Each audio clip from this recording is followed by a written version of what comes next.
Welcome back to Ramblin, Malta's Rugby Podcast, episode 2. Who would have thought? Firstly, we'd like to start with thanking some of the people who are helping us. Kel's camera behind the filming, Grip on the marketing and the socials, Jay Oakley on the sound, and Adura for the set. We have our first guest today. Usually he's the guy asking the questions post games. Today he's going to be the guy answering the questions. A legend across sport in Malta, but especially in rugby, Robert Portelli. Feedback, Bert. Mela, Robert, thank you for joining us, first of all. Pleasure. First guest on the podcast. Huge Honor. We had to start strongly, big, you know. Start big. Big personality. Mela, I want to ask, obviously my first question is, rugby is not really a mainstream sport in Malta, as we all know. So what ignited your love and passion for rugby in the first place? Okay, it's a long story. Growing up in a non-rugby country, I used to hear about rugby from bits and pieces, from friends, it was non-existent on TV. You know, we used to watch Italian TV, so there was nothing. But then moving to secondary school, I was Liceo Hamru, and we used to have a group. There we used to play all sports. So if we go to Liceo, we had to play basketball, football, handball. But also there was an element of rugby. We used to have visitors from, I don't know, Navy ships, and I remember my first contact with rugby was with this Navy guys, players. I think they were players. This Hamrun Liceo got the ball. First time I got the ball, scored a try. So I felt, so it was a boost for me. You know, it was different from other sports. I used to struggle with other sports. Rugby was instant reward. So I mean, that's why we're in it. You know, because at some point we had some form of reward. And then we used to have, as friends, we used to meet with friends from De La Salle and friends from St. Edwards. They were more like war than a rugby game, you know. We didn't know the laws way back then, but it was fun, you know. And then growing up, it's a long story. So, but yes. So you used to play, Rob? Because I've always wanted to ask you this question. Yes. I can't imagine like Robert Portelli playing rugby. I used to play, except like proper. So in the 90s, it wasn't organized with social media and stuff like that. So you turn up either here or to Ali, but mainly the games used to be here. There was a time when we were playing in Lou, I think, the AFM barracks. Was there overseas already established or not yet? Yes, overseas were established, but there was a team, ITS, I remember. Then there was Cavalieri. Just so you know, our statman is Albert. So if you get something wrong, he's gonna fact check you. But to be honest, I don't think that at that time we used to have game sheets. Not even a form of. I remember turning up here, and then you say, "Okay, I'm going to play with that team," and then you start the game, and then halftime you're playing with the opposition. And then after so the there game was finishes, not like an organized league. No. From my research, like it was literally people put in an advert on the newspaper. That's it. Isma, the rugby on Saturday at X time. If you want to turn up, you turn up. And they put together whoever turns up. So you were fairly young when you used to play. Yes, in fact I remember because I'm trying to count which year exactly it was, because I remember we used to fake our age. Because that was going to be my follow-up question. You cannot be below 18, played against at a young age. You played against full-grown adults. Yes. So I remember one Saturday we came here and they told us you cannot play. And then the week after, because we were 16, and then the week after we were 18. So it was, you know, that was until the end of the game. We managed to. But then at the end of the game, I remember someone recognized us and said, but you're 16, you shouldn't be playing, you know, how serious is it? And then you get all the other players, let them have fun, let them enjoy it, have a beer, you know. Not knowing now. But then you get people who are, you know, this is the liability. Most probably the guy that was complaining was Brian Corlett. No, we're joking, Brian, we're joking. No. But actually, I remember clearly, Carmelo Longo, Alright. and I remember clearly Martin Gallia, remember Leo. So I think, and then later on, there were some, I think, iconic guys that have helped, you know, boosting the game in Malta. So it was fun to be part of that community. It's not much about winning or losing, and I think the best games are the ones that you don't remember actually the score. And then obviously, most of you know what happened. You know, then I started with the kids, then I got an injury, then I decided to focus on coaching, then, you know, Falcons, the nursery, decided to play senior rugby a bit prematurely. The episode is 45 minutes. Yes, My next question. Me like his question took me like, okay, so, and I'm going to be honest, I don't know if it's because of rugby. I just don't, I cannot put everything in order. It's all right. So I need a pen and paper, you know, to see, okay, that came. Listen, I have that problems in the day job as well with the politicians. Don't worry. So before we go into your later years after the injury, what positions did you play? And what was your favorite positions? No, I think I was the least skilled player because I had given that I have never watched rugby, playing rugby was take the ball, smash the guy, run forward, and do, you know, something. Try not to lose the ball. Try to not to knock it forward. So that was the plot. So you didn't have any at the time? Position. No like information like what a number 8 does or a 6 does or a 10 does? You just went there, catch a ball and run. Back then, you know? still, I don't think, I mean, rugby wasn't that much. It wasn't even professional in the professional stage. It is at the moment. So most of the people that would turn up on a Saturday, I believe they would have. They just tell you chuck your head there, catch the ball and run. That's it. Learning how to scrum just before the game, you know, or else in during halftime, or learning how to lift in the line out during the game. So from that was really, you know, look casual. how much we have evolved in the space of what 100%. 40 years. 30 years. And we're going to go through the story, but it's for people like Robert that came from nothing and kept learning and kept passing on the knowledge. Much less. I mean, the biggest problem that we had was, and we still have it to a certain extent, we usually get good players, but they're here for a couple of months, not even a season. Short period of and time. they're off. So what we used to learn was bit from there, bit from there, but we never had like coaching, not even at school, you know, we didn't learn about rugby. So that was. I mean, I remember I had a job and a summer job when I was a university student, and there was a guy who was into rugby, so he was teaching me some of the stuff and, you know, giving me books and stuff. Diverging a bit from rugby, but staying on topic of your early sporting career. But you used to play water polo as well, no?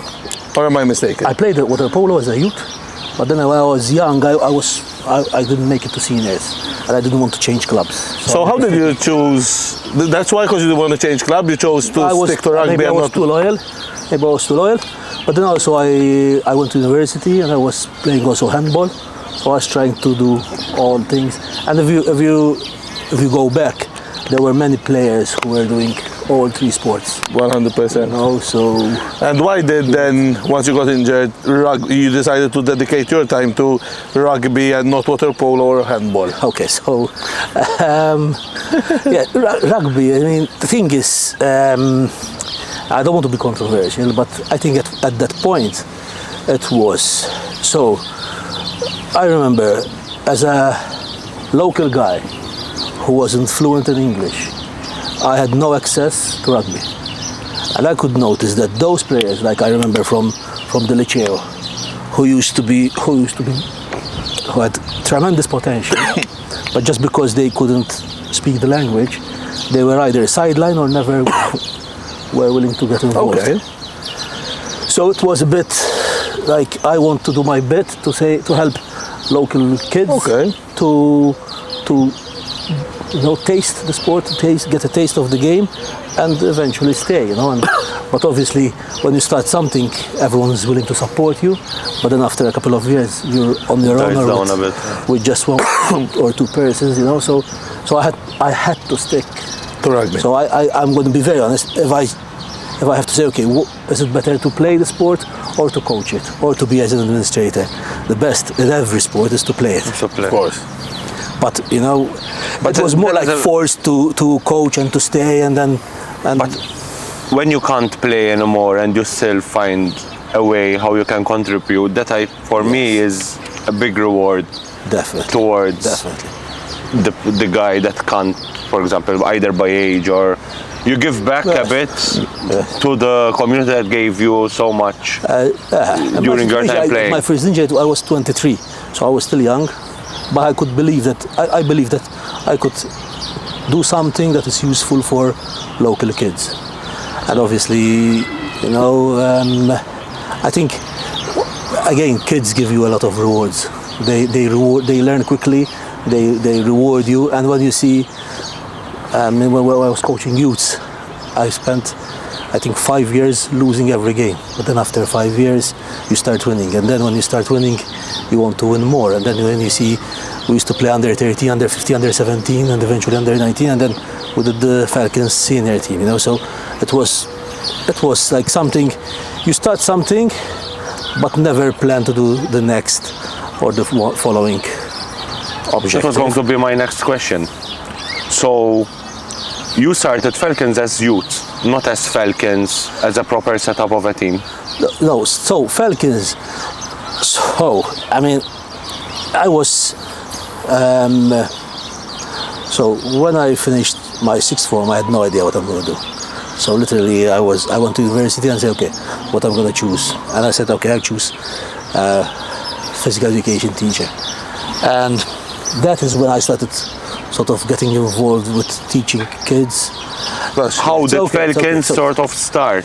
Yes, so Falcons, then originally so we had organized, I was teaching rugby in schools, and even when I was at university, my teaching practice, I was actually teaching rugby as part of my teaching practice. Then I get more kids involved because my job was going around schools. At one point I had 11 schools going around, and obviously being inclined to rugby, I was promoting rugby.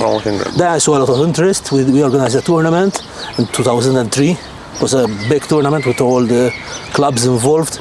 It was 24 schools. And then the parents were asking, but we're doing promotion in school.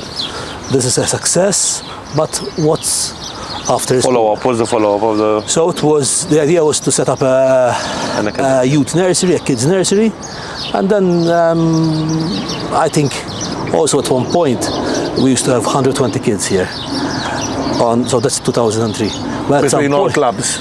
No, it wasn't between all clubs. It was like it was called MRFU nursery. Okay, like they get into rugby. Like School of Rugby. Like School of Rugby later on. Yes, okay. But it was 2003, so it was a bit before. And what happened was, then one fine day, it was the start of the season, and someone from the union decided, okay, let's put a fee, and the kids have to pay a fee. So, and it was like I was doing everything voluntarily. I was not getting paid. I never got paid in anything that I've done for rugby. I never got paid. And the parents said, okay, why are we paying for? It was turning a bit political. Like, why are we paying this for? If you are a volunteer and we are paying for the pitch. So I said, like, okay, the only option was to set up a club, and from let's set up a club. And like everything happens, like I mentioned before, then let's do a club, and then okay, you do it. It was something like, okay. I think all of us here, especially Albert, know the feeling. So I know it very well. I know it very, very well. And eventually, yes, 2003, 5, 7, we ended up winning under 13, under 15, under 17, and then 2010 was the first sort of time we played senior rugby. So that was the whole story of Falcons in a nutshell. Speaking about the youth, I think it's a problem that we're speaking about 2000s, early 2000s, and now in 2026 it's still a problem that we face today. As we know, only Cavalieri have a fully fledged established nursery. Stompers are trying to build, and Wolves are trying to build slowly, but obviously we, especially Albert being involved in the Wolves setup and trying to build the youth nursery, I think you can relate to Robert's obviously struggles back then in trying to build the youth nursery. So in 20 years, the situation hasn't changed that much in terms of youths. No, it's not easy. I mean, facilities are a big problem, always been, and unfortunately they still are. But also, even in terms of coaching, because coaching rugby to kids is quite a delicate matter in the sense that, okay, all those years I was coaching, my top priority was, okay, I want the kids to have fun, to learn the game, to fall in love with the game, to commit to play and to train and to know for the rest of their life. But deep down, my top priority was safety, because if you get one injury, you lose everything. And you're done. And we never had any major injuries. Why? Because obviously, but again, you have to invest in yourself. You have to say, you cannot show up and say, okay, I'm a rugby coach, especially for kids. You need to find that right balance. You have to be on the ball every session and preparation. You have mixed abilities. I think being involved with the kids, it's much more demanding than being involved with the seniors. Definitely. I mean, in different scenarios, different ways, but definitely. To add on to Robert's point about the facilities issue, when you have the kids, there is no club has his own pitch in Malta. No rugby club has his own pitch. So when you're trying to organize a kid session, you can't organize a kid session after the football is done at 8 p.m. in the evening. Too late. It's going to be it's late for men. Now that we got Marsa on Tuesdays and Thursdays, it's a bit easier. Okay. Because there's a slot that we can use at around 6 or at 5. That makes it a bit easier to get organized. And as you can see, Stompers are growing, Wolves are growing, and Gioveri and Cavalieri are still growing. Flourishing. But as well, I think you got it right, because a lot of, again, was the other way around and they still got it right, but a lot of clubs tend to try and start from seniors and then get the youths in, whereas you and Joe started from the youths and obviously built 20 years obviously of history for a club, and most of those youths still play today. Yes. In fact, the idea was to start with 8-year-olds, so they were year 5, year 6. I remember like Aaron Borch and Drew Vella, they were all the same group, Fabian Sacco, they were all same cohort.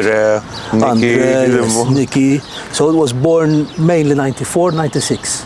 Those born 94, 96 were the first cohort, and then eventually going up the years until obviously we got to. And most of them played for the national team. That was going to be my next thing.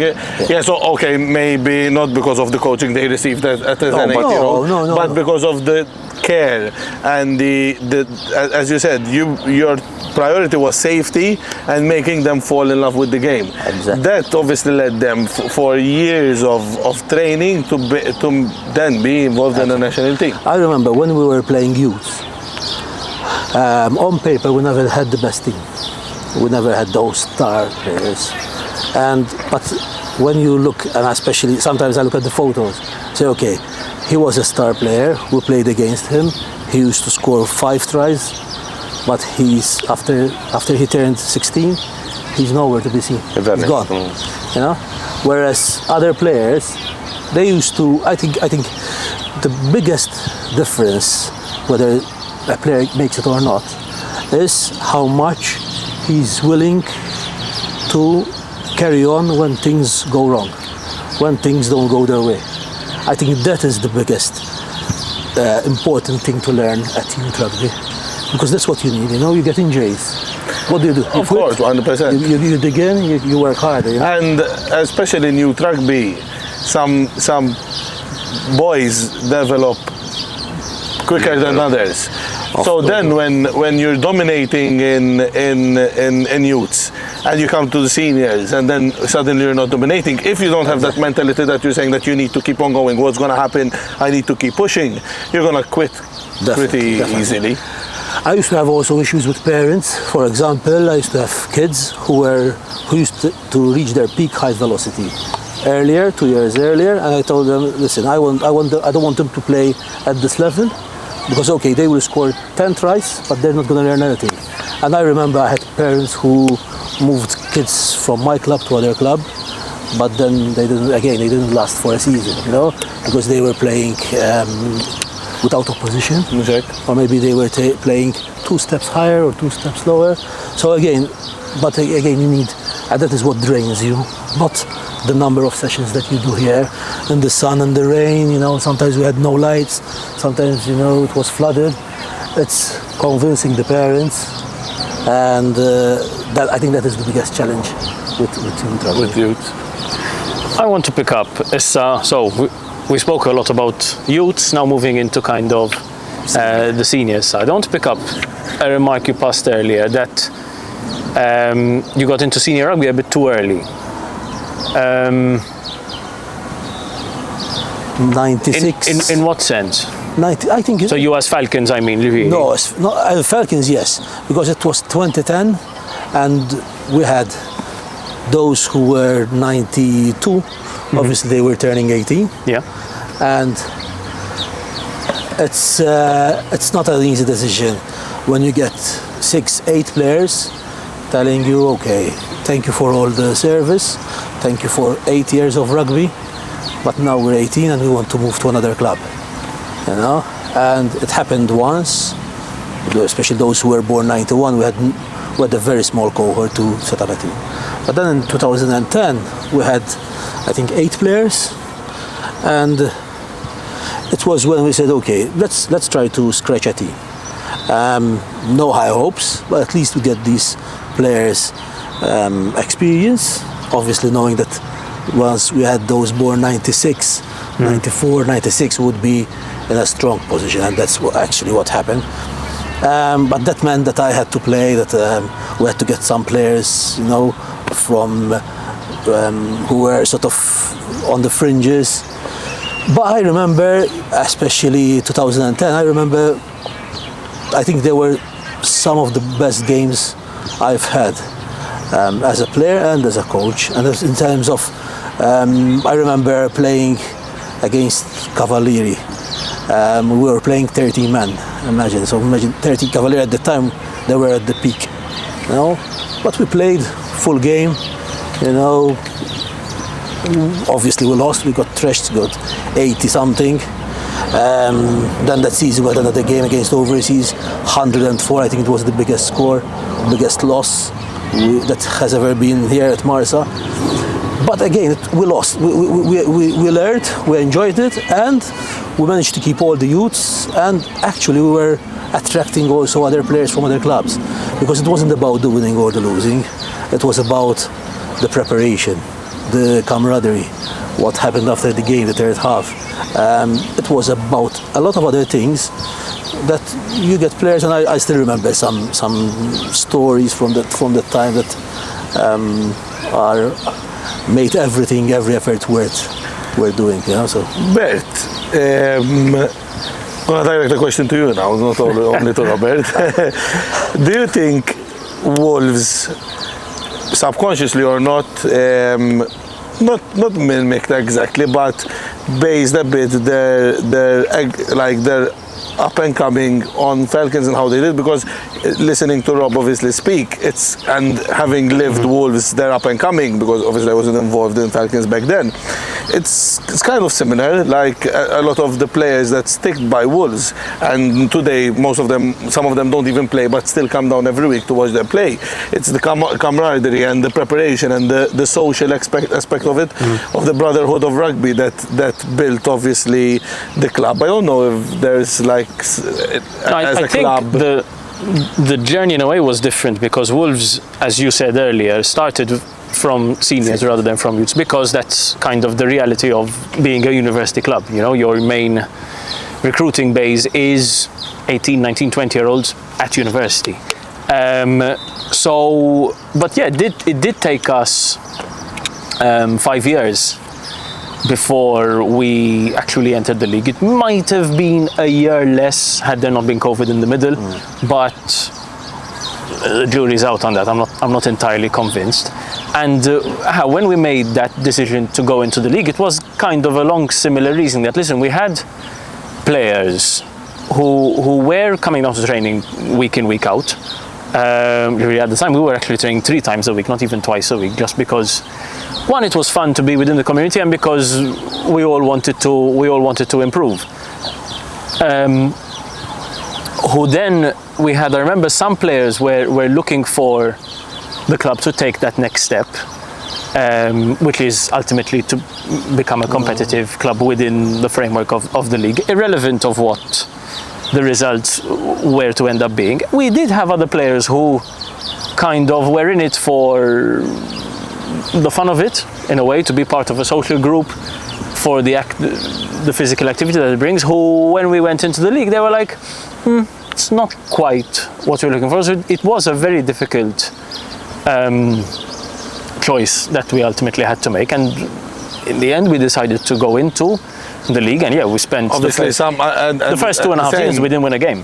So same like with Wolves. I don't know what happened with Falcons way back then, but like there was Lely that moved from Falcons to Wolves, Monty as well, Montebello.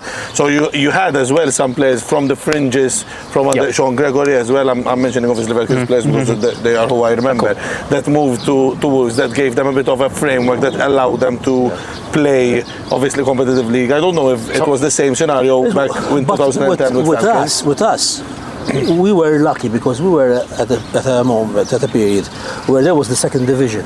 Okay. And keep in mind that way back then, the second division had 7 teams. Okay. So the first time when we speak about first seniors competitive games were Section B. So first 2010 it was the full league. Full we competitive had no other league. option.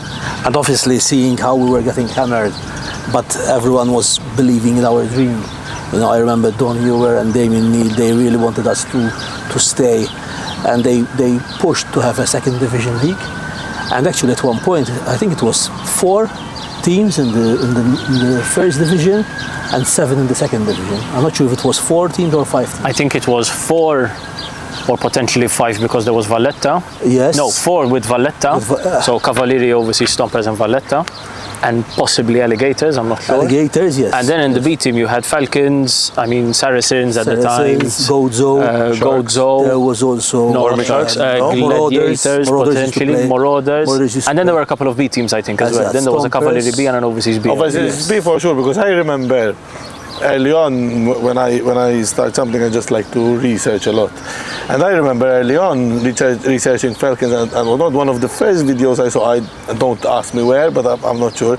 One of the first videos I saw was of the Division B final against Overseas B when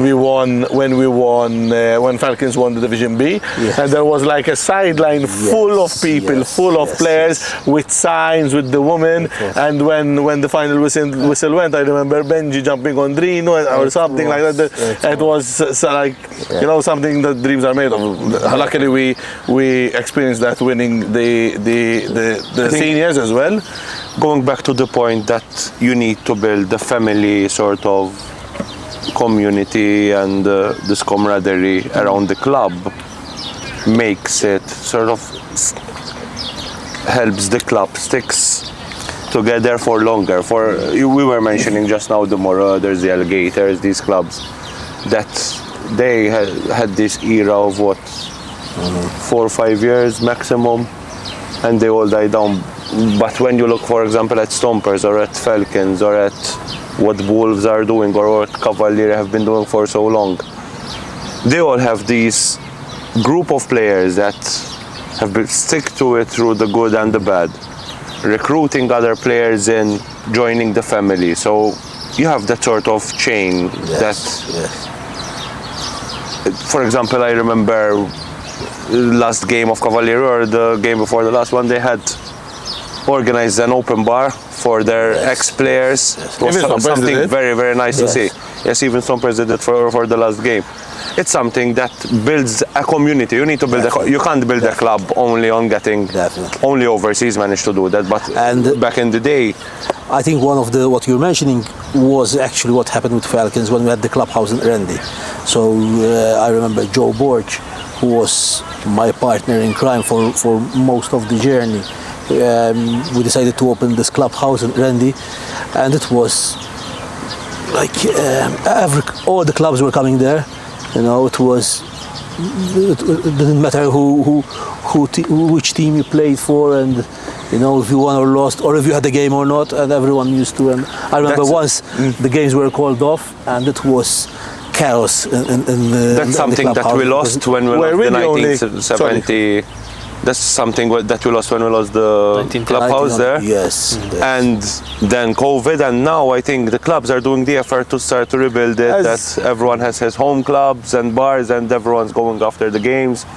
Yes. That's part of rugby that we have been missing for 4 or 5 years now. Yes. Which Yes, and obviously COVID killed a lot of this. Yes. But were we the only club that had a clubhouse, or were there other clubs that had clubhouse? We're the only club to have. For a period, Hamrun had a clubhouse near Victor Tedesco, I'm told. Cavalieri. And Sompers had TGI Fridays.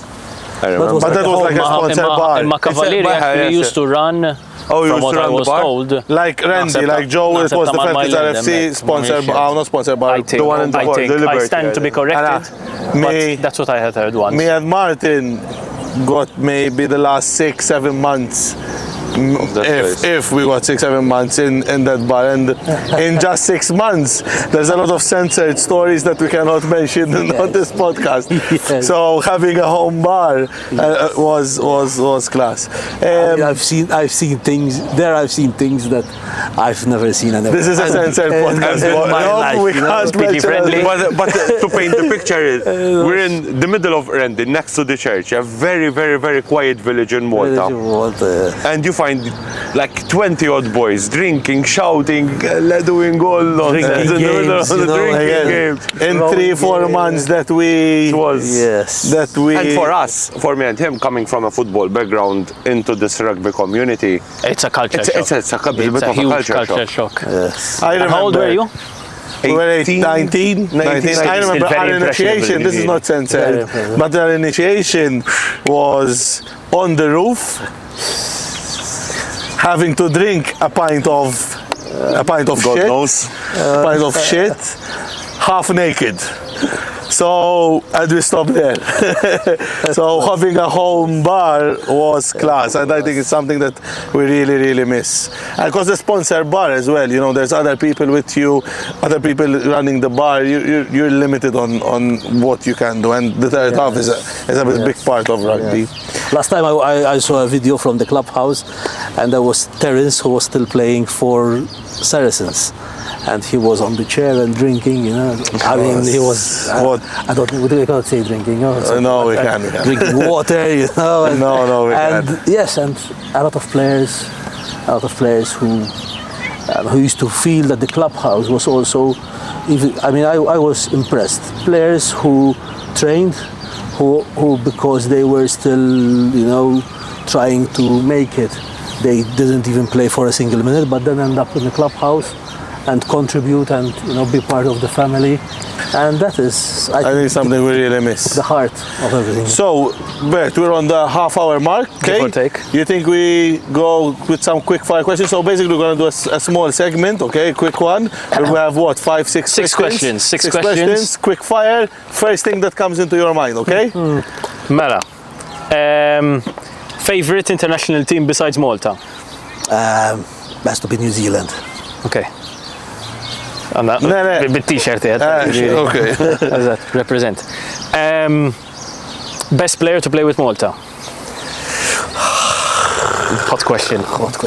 Quick fire. First one that comes to mind. I'm going to be very honest. I'm biased. Aaron Borch. Okay. Aaron Borch. Best player to play with your club? It's not easy. No. Again. Why this question? Why? Oh, I mean, Baba and Martin, now they were key players. And Miss Money, if you're gonna select us for Malta as well. No, but not. I mean, no. I think Aaron managed to score in his debut.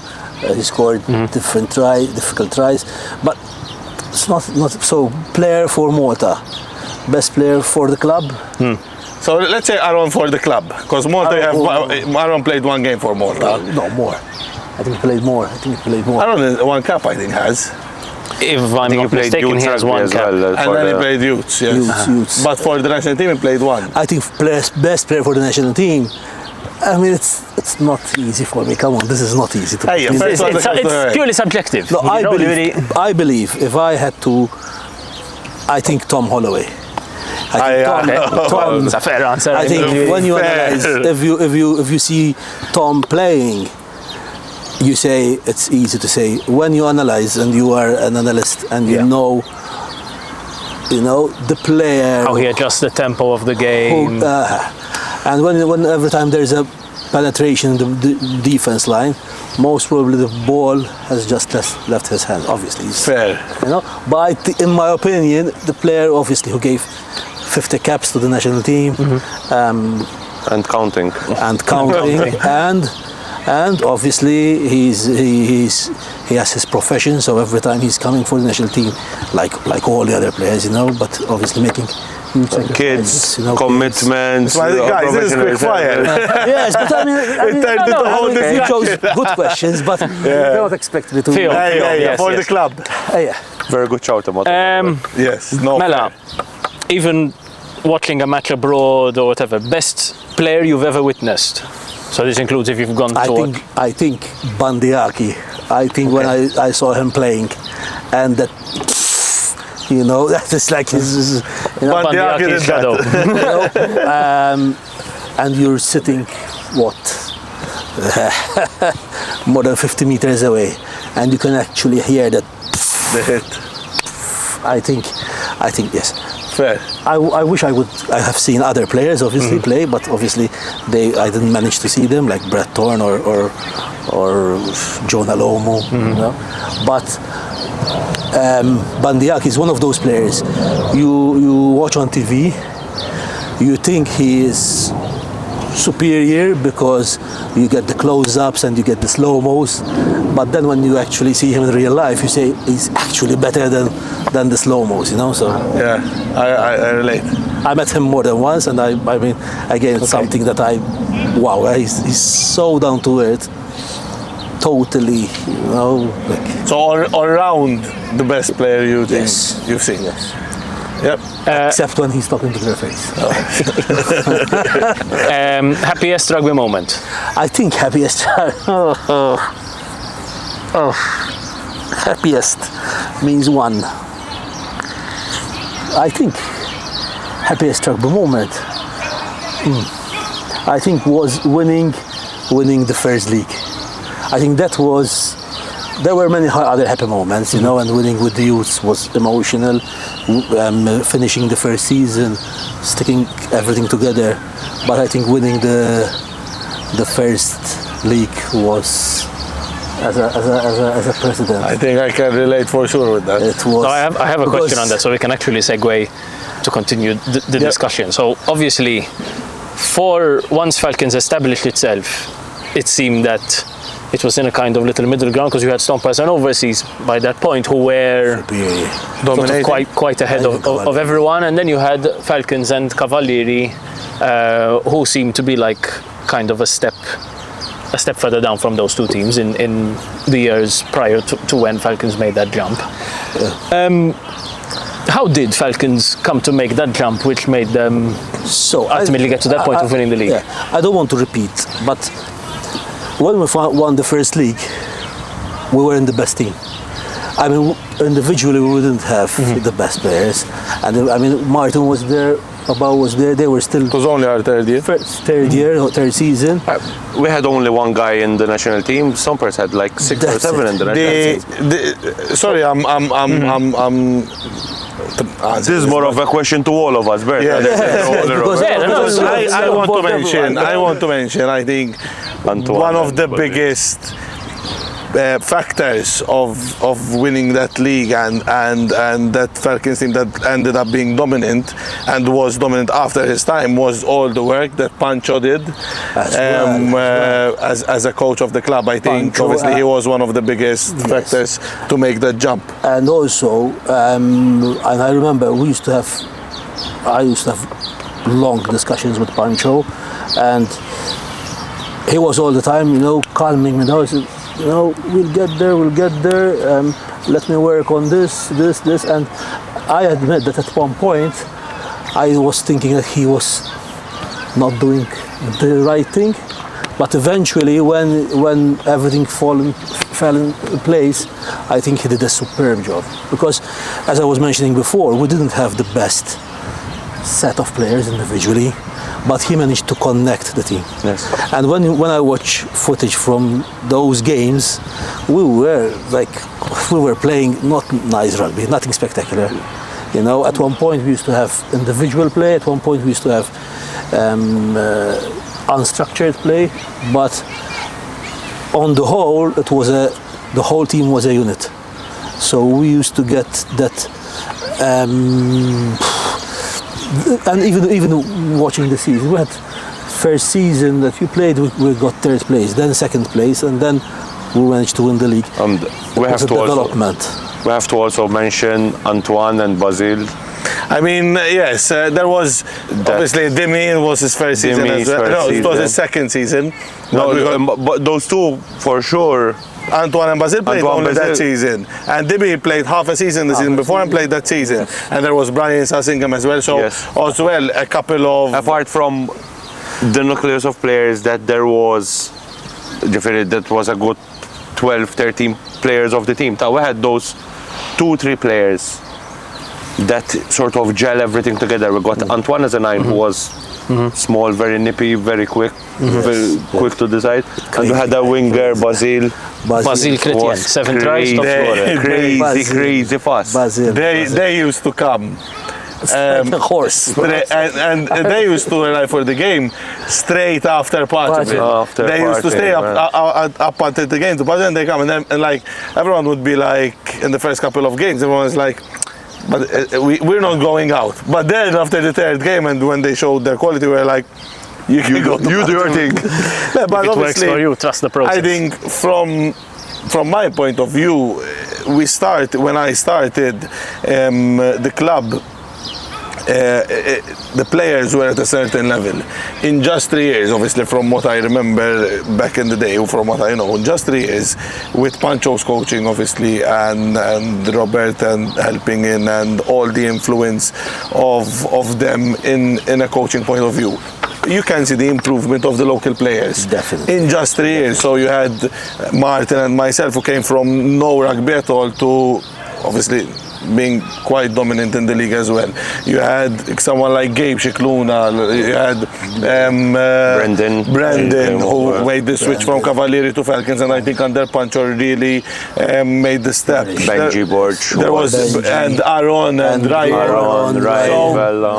I think from the coaching and then getting, obviously, I think again going back to Wolves, I think what Wolves did as well, because they improved a lot of their local players, but they won the league when they got 4 proper foreign players. It's a parallel. There's a lot of parallels. So I think that season, as Robert said, we were not the best individually, but as a team with the foreign players and the local players, we just clicked so much.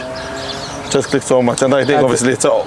Yes, I remember again Pancho, who was sort of persisting. Okay, let's build a team. Let's not build the stars. We build the skill, yes, but let's build the team before the skills. Sometimes you get those star players, but then they end up playing on their own.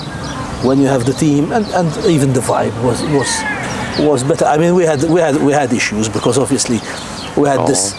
We didn't have and sometimes recently I got the T-shirt. You remember we had the T-shirt with all the names at the back. And I think I stared at it for 15 minutes, so like, okay, those players and also where they came from and how, yes, we had Basil and Antoine and Brian, but all the others were local players. Those three players, they gelled everything together. They gelled what you worked for the past, 10 years before. And they played important positions. They played at the positions that made the difference, which we were missing for the years before, in my opinion. But again, also, I think they were giving us a dose of, guys, let's not take it so seriously. Yes. I think that attitude helped us to do better. And I think we had just lost Julian Gallia as well, who went abroad to Australia. Yeah, he was injured. He was injured, and then he left the year after. But obviously, the seasons after, we still dominated, and we still were a dominant force. So that's fruit of the Maltese players that were built from 2003 upwards, that stick with the club, that improved under you, Joe and Pancho, that obviously kept giving to the club, because Antoine and Basil were here ultimately for one season. Demi ultimately played one season. Brian ultimately played 2 seasons. Yes, obviously they get replaced, but the players, there was a really good core. Yes. The guys that came around just gelled everything together. And obviously at that time, Rob, I don't know, maybe if you have another question, but on this, you are more so than. So you started off coaching the youths, then coaching the seniors early in the 2000s. Then you shifted more to as a president. So this shift from a coach to an administrator point of view, and you had to let go of your boys and give the reins to Pancho to someone else. That was what sad. Was like that like? That was sad. If I could have avoided it, I would have avoided it. I think being the club president, as much as many people think it's wow, you're the club president, I think if I had to choose something in my life that I would never do again, is being the club president, because you feel the pain of every game, of everything that happens in the club. 2 players having an argument, it's a big pain. You come here, you lose, big pain. You have issues with the union, big pain. Issues with the sponsor, it's all on you, And even though you have a strong committee, again, if I had to choose, I would prefer to play, then I would coach. But being the president, I think, I don't think I would do it again. I wouldn't do it again. And that relates also, maybe we can go a bit into the, yes? Because we heard about this first league, especially from Liam and Martin, from the perspective of 2 people who were players. You at the time, as you said, were president. Now I'm speaking as well from someone who luckily got the privilege to go through it as well. How does it feel being president and seeing something that you've built reach that level of success then? It's a privilege. Yes, it is a privilege. It is a privilege. But again, it's the amount of time that it takes. Issues, you know how it works. You get a player with a red card, you have to deal with it. Yep. The pitch is not available, you have to deal with booking somewhere else. The funds, it's a lot of work. It's a lot of work that, unfortunately, when you get to enjoy. I remember lifting the cup, and I was totally not present, in the sense that I was so drained, I was so tired, that it was more like of a relief than the joy of success. It was more like, at last, okay, we made it, But I still remember that feeling, It was the best experience in my life, but still there was something, sad about it as well. But I don't know. If I had a choice, I wouldn't do it again. But this is looking back, or at the time you didn't realize that this isn't not what you want to do, but this isn't how would you say it? It's soddisfaction. It's not as satisfactory at the time as well, or looking back, because then you went into the same role in a bigger, obviously, environment into the MRFU. Yeah. So maybe at the time you didn't realize that it was, or no. Obviously, you have to keep in mind that apart from what you see at Marisa, you also have a job, you also have a family. So every time you are struggling to find those 5 minutes to make that call. You're finding those 10 minutes to, and you know how it. 100%. You all know. I mean, it's nothing new. But yeah, going to the president of MRFU, I think it was more of a situation where no one else wanted to do it, and I had to do it. You know, so it wasn't more. You felt like obliged. Obliged, yes. So you felt obliged to be in that role as a MRFU president. So you have to keep in mind that after COVID, the association wasn't in a nice place. You know, MRFU was losing money, you know, with commitments, and then you lose sponsors. So it was basically money out, zero money in. So I knew that I was going in a role where, obviously, when you're out from the outside, you say, why don't you do this? Why don't you do that? But then when you're in it, you realize that your hands are tied, you know, in terms of development. You cannot invest in development if you don't have money. You cannot get foreign coaches, professional coaches, if you don't pay them. We also had, obviously, commitments from previous years. That is normal. It's a cycle. You get the bills, you pay. But if the problem with COVID was that, boom, one fine day, 11th March 2022 or 2021 or 2020, something like that. I remember it was nothing else, no money in, instantly. You know? I'm surprised that rugby managed to survive. Yes, in fact, my advice, the advice that I was given was, you know, close up shop. Dismantle the union, because it wasn't nice. Because I remember first few days that people starting to know that, okay, now we have a president, there's Robert, let's call him. And I remember receiving calls from the banks, from the suppliers, you know, you owe us 10,000 euros for this, you owe us this. It wasn't nice. It wasn't nice. So, and obviously coming from Falcons, where yes, you made an effort, but the reward was always bigger than this. After winning the first league, in reality, it was always bigger. But then the plan was, okay, we decided not to close the union, to keep it afloat, but obviously you need to find funds, you need to get people on board. We had a situation where we didn't even have a kit for the national team. We had to find a way to source a kit.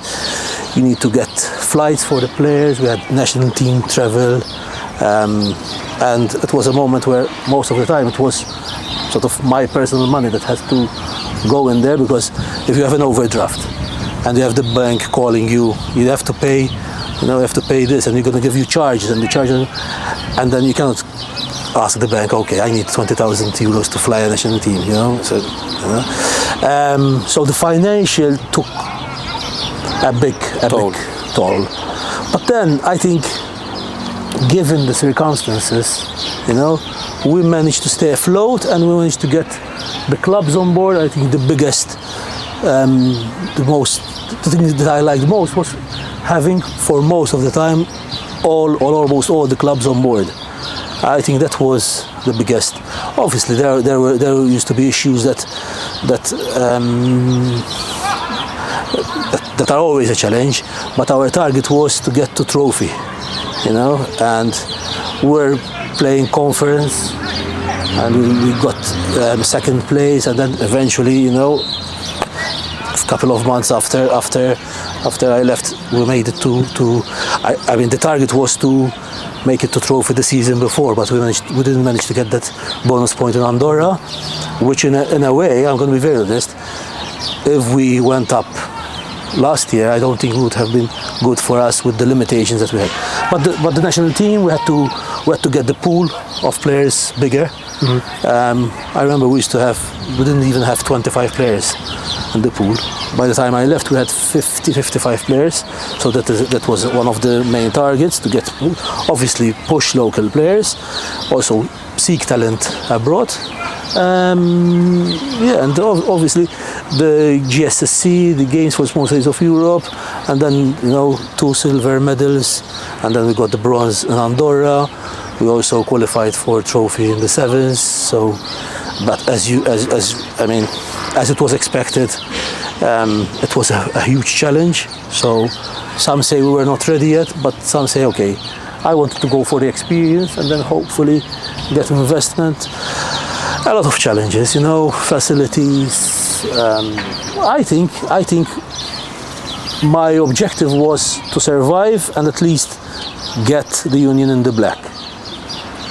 And as much as I think it was a challenge, I think also thanks to the clubs, we managed to get to that level.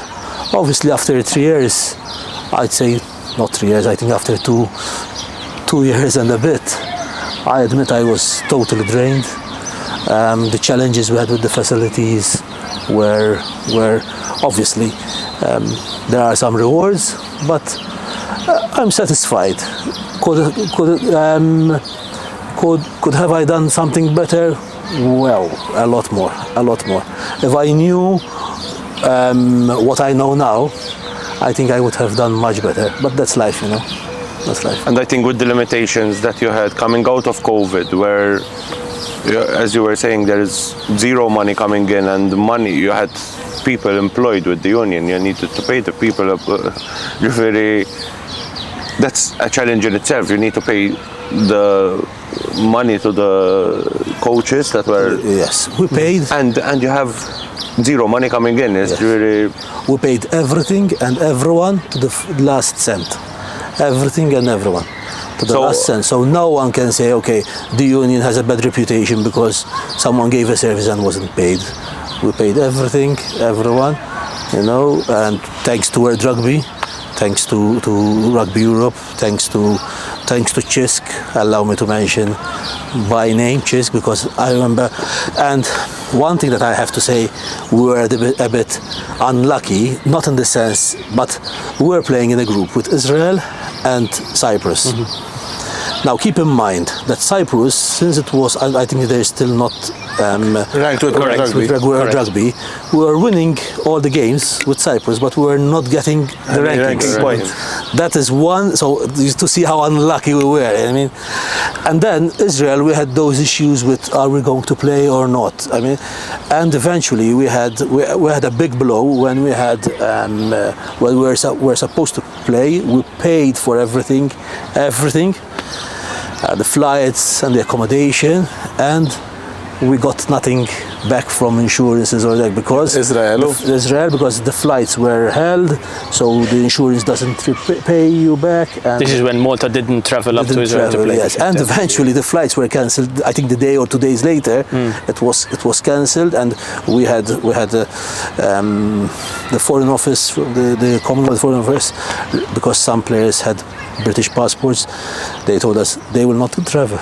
So imagine trying to and your team. 8 players from the local. I remember that game actually getting a call from Damien Neal at the time, almost in the middle of the night. He was asking me about, listen, can this Wolves player, do you think, maybe be up to scratch to play? Or what about this one? What about that one? And so yes, it was kind of that situation of trying to scrounge together a team, literally, to sort of honour the fixture ambition, but in the end, it didn't happen. No, it didn't happen. Also, the last game against Israel, when they were in the middle of a war, and we had the protests coming into the game, protests during the game. You have to manage the police. We hadn't had a coach at the time because Keith had just resigned. It was an experience. It was an experience as well. The thing is what I would mention it because I still feel disappointed because despite all the challenges that as a rugby community we had to make the game happen, and the financial and all this, diplomatic stuff that was in the background, then, with all due respect, and everyone has a right to protest, and all, but then you get these protests, and I had people threatening me, I mean, in a very bad way, It's like, okay, now, what's going to happen if there are kids being shot and you are allowing them to play? Now, wait until it happens to your kids. Like, listen, I am president of a club. This is something that people didn't get at the time. That we don't choose who we play against. That's it. This is a group that is made up, pre-organized for us, that we have to. We would have rather played against a team that we didn't have to spend that much money on security on, or playing against. But it is across all of the sports. We'll keep politics out of sport. That's it. At the end of the day, that's it. But sometimes people like to take advantage of everything to sort of. And the expenses, the extra expenses that we went to, but also the bad, people trying to put bad light on us. It was very clear. The International Olympic Committee dictated to World Rugby. I was online with the president of World Rugby, president of Rugby Europe. They said, the game has to happen because it is being directed by IOC, and people do not understand that ultimately IOC controls everything. So if we have an issue, tackle it with IOC. I think if we had to go into Rob and the Amalfi administration in just his 2.5-3 years, we can have a whole episode on that. So, for sure. I don't know if you wanted to ask anything else. And what people, I think, don't realize about that game as well is that if you give a walkover, there is a huge financial penalty. Definitely. Which I don't. You know the sum. Yeah, I know. Probably you know it. Was it? So because a sum which was probably been crippling to the union's so financial basically, situation at that when point we as well. traveled there, we received a bill for 22,000 euros. It wasn't because we didn't honor the game, so it wasn't coming from Rugby Europe, but it was because the hosts. They had those costs, which obviously we didn't show up for the game, but obviously it happened. I mean, exactly. I remember a couple of days before there was a murder, exactly along the route that we are going to, because we weren't going to play in Tel Aviv, we were going to play in the north. And along the route there was two people were shot, and I was on the line with Rugby Europe. But it's only two people. I said, no, it's not only two people. So my players, they have. I have parents, calling me. Listen, I remember my missus for that game. She was going to go mad. She was like, you're going to travel to Israel. I was like, yes, if I'm selected, I don't care. Even if I need to go with a bulletproof vest, because obviously me and Martin, obviously. I remember this. Was one of our... I remember Martin this. can understand, but obviously we were going to play anyway, even if we have to play with a bullet vest, because we wanted to play. The pride of playing, I was telling my missus, I even called Rob, I was like, Rob, even if we need to wear bulletproof vests and go, let's play. Obviously then, obviously the families worry and whatnot, and it couldn't happen, but Now looking back at it, we all agree that it was right. Actually, but because we would have been stranded if we went from a player's point of view, when you're preparing for a game for 2-3 months in advance, and then you come 2-3 weeks before the not even 3 weeks. Not even. And you have everything planned. You know that you're going. You might be playing, and everything is cancelled. That, from a player point of view, is very disappointing. And it happened twice, because it happened against Croatia for COVID. We were playing Croatia the week before. So was it 19th March 2020?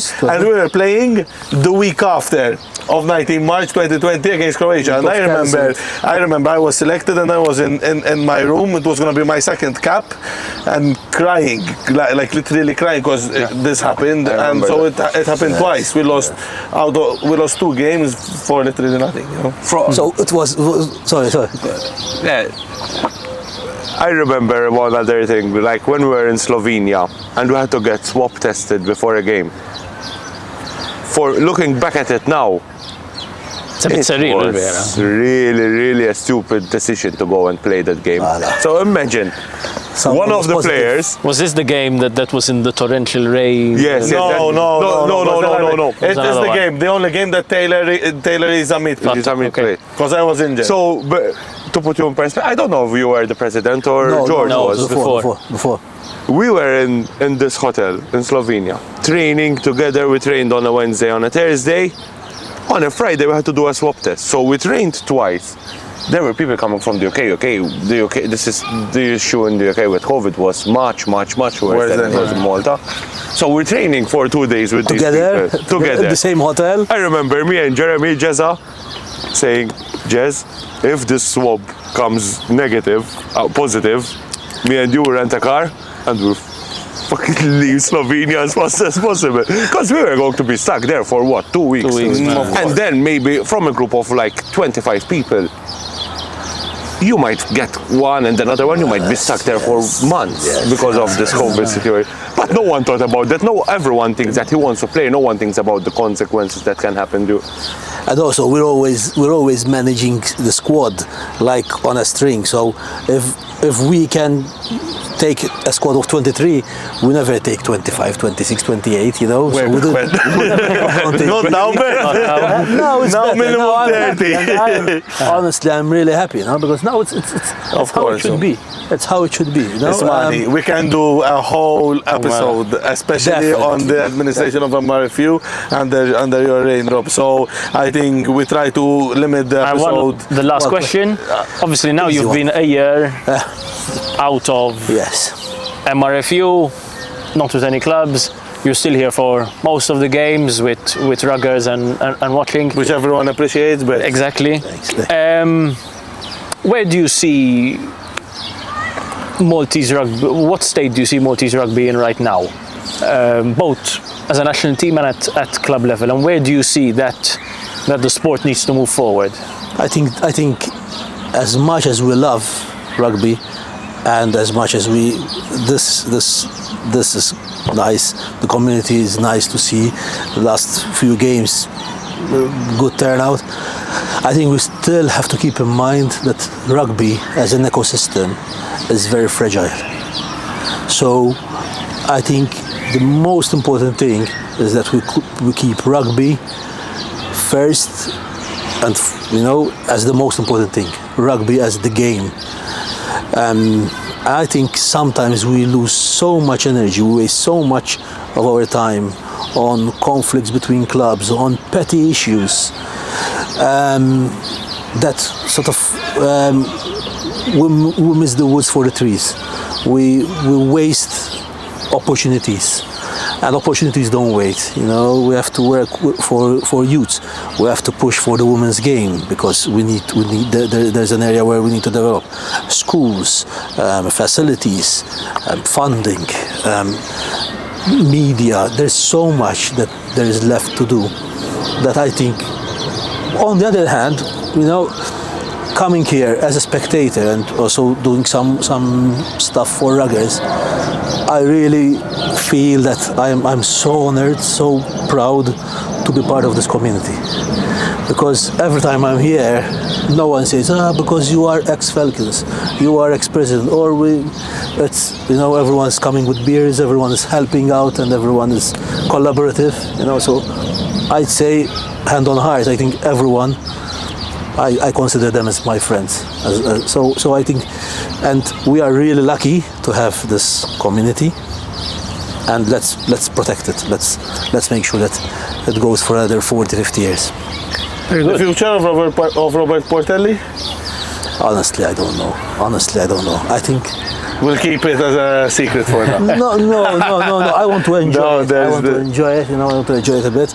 But I will definitely be able to help Again, as much as I can. in any 23 way I years can. involved in heavily in coaching and setting up That's it. teams and presidency and playing and everything. I think you deserve your break. Rob. And sometimes when you take a step back, you can do a better job than when you're actually in it, because you have different perspective. So And sometimes that break helps because you've been locked in for 23 years doing boom, boom, boom. When you take a step back, you look at it from a different perspective that you lose. Yes. You lose to look at it when you were involved with all the. Definitely. So we close off the episode there. One last segment. Okay, we're gonna try and do this with all of our guests. Okay, we're gonna have a leaderboard. So obviously in rugby we're competitive. We're really competitive, especially us three. So we came up with this game. Obviously it's a guess the player. Okay. So we're gonna have an easy, a medium, a hard, and an impossible player. It can be local and it can be international. So we set it out either a locally based player or a Malta national team player. Okay. So we're not talking the Dan Carter. No. Okay. You're gonna have related to Malta. 3 questions, okay, for each. Not 3 questions, 3 statements for each player. Okay. If you Clues can get is the word. Clues. Yes. Thank you, journalist. We can see he's the journalist of us. You can see who came up We're with it. just happy to be here. If you get it obviously on the first clue, you're gonna get 3 points. On the second, you get 2 points. On the 1 point, and if you don't get it, it's gonna be obviously no points. And we can see where you end up. So we're gonna give you 1 each. Okay. We're gonna go slowly, and we're gonna start with the easy one. This player played with the Royal Navy. Okay. Harry Collins. Okay. So the other 2 clues was going to be he's the second ever player to hit 50 caps. For this is a great achievement, and that he's a hooker. Okay. Yeah. So you got 3 points for the easy one. guess the Okay. player. Martin. So the first clue is 1 game, 1 try for Malta. Aaron Borch. Combinazioni. We dedicated like 5 minutes on out, and I'm looking at it. I was like, all right. Before saying the clue, I was going to say like, this is going to be the easiest. But to be honest, before when we set up the guess the players, there's a lot of players like Andre Gallia played 1 game and scored 1 try, Ryan Felice. So there was the thinking behind it. What were the other clues? The other clues were played at least 8 seasons with Falcons and has at least 24 tries to his name. Yes. And the third one? And ex-Falcons captain. Ex-Falcon captain. Mr. Aaron Junior Borch. boy. Started from year 5, Junior primary school. Yeah. Albert? I remember Nice playing race. against him once in one Nice of race. my emergency adventures onto the pitch. He's running. I was hiding at fullback, or as a scrum half, as a sweeper, and I see him doing a line break right at me. I'm like, no, thank you. Here you go. There you go. Yes. Okay, so this is the hard one? Hard one. Mara. Okay. You're on a roll, huh? Okay. 3 on. He's a This player. is hard, but this is not very hard. Better than what I thought. I don't think Don't this is help him, he's that got hard 6 for him. points already. Yeah. Ma, this is a player who played for Falcons, Stompers and Valletta. Falcons, Stompers, and Valletta. Falcons, Stompers, and Valletta. Just throw in a name. Valletta or Cavalieri? Valletta. I think, wait a second, there's Gianni who played Cavalieri. Gianni De Gabriele. Could be young, eh? Bert, he could be young. Could be anyone. Falcon Stompers, Felice, And Valletta. and Valletta, Kyle Gaucile. No. No, wait a second, wait. Kai Gaucho was the first clue. Okay. Second clue. He has 7 caps for Malta as a prop. Madonna, Valletta. Min lab Valletta? Ullallo ballo. Oh, the god. The late, God late himself. legend. Leo. The late. But the thing is, It was very he's a briefly god. with Valletta. He's a god. He's God. I think Leo was one of the key persons in my life when I was trying. I was not sure if I should carry on, but he was the guy who, and I remember playing with him. Was the moments when I still remember his quotes, his words. I would get any philosopher to try to match him, and he will not beat him. I remember his quotes like, in rugby as in life, you can be beaten. You either move forward or you stay still. But if you want, no one will push you 1 inch forward. I think it's nice that we mentioned Leo, because I think we have to do much more to remember his memory. Yes, I think He was a legend, you know. He was a legend. I agree. I think the Valletta threw you off a bit. Yes, because I mean, he played a couple of games for Valletta. Very briefly, played like half a very season briefly, with Valletta. but obviously he was a Stompers Our player. settlement does his work really, really well. Yes, he was a Stompers. He was a Stompers guy. I mean, I remember. So we need to give mention to a lot of people. But I remember people who gave a lot to youth rugby, Boki Nikolic. You know, these people who are. Maybe sometimes we forget them, but we have to realize that without them, there would have been nothing of this. You know, nothing of this. I threw you off a bit with the young guns because we can't have our first guest the player get a full round of full points. So, what was the third clue? The third clue was that his son was a Falcons youth. As well. Matthew. The tuna. Matthew was a nice guy. So, last one, the impossible round. Okay. This one, Taipneidu Liam came up with it. Yes. Okay. So we wanted some intervention. We're looking at players who obviously you would know. But then obviously... So Albert wanted to put a Spanish Stompers player from 2012, 2014. From out of nowhere, Bert, that you were is going to be impossible to... It was a number super 8. impossible. Number And 8 like, is Stompers. let's make it a bit Jaco more Bernard. Falcons. No, not Jaco Bernard. Bernard. David Morchon Alvarez. Okay. It was a really difficult one, to be fair. Yes. So I said, let's make it a bit more Falcons related with Leo and Aaron and then we put in Harry. So obviously the first clue would be he played for Falcons and he's Italian. Played for Falcons. Alessandro Napolitano. No. Good guess. Good guess. He was one of the best on the third half. Obviously, this is from me and Martin's memory. Yes. This is not the statistical perspective, is that? Italian Falcons. It was really good on the third half. One story I can mention to you that you might remember to help you a bit more. I think it's the best. Sicily? No, in Malta. But it was the best showing of a flaming asshole I've ever seen.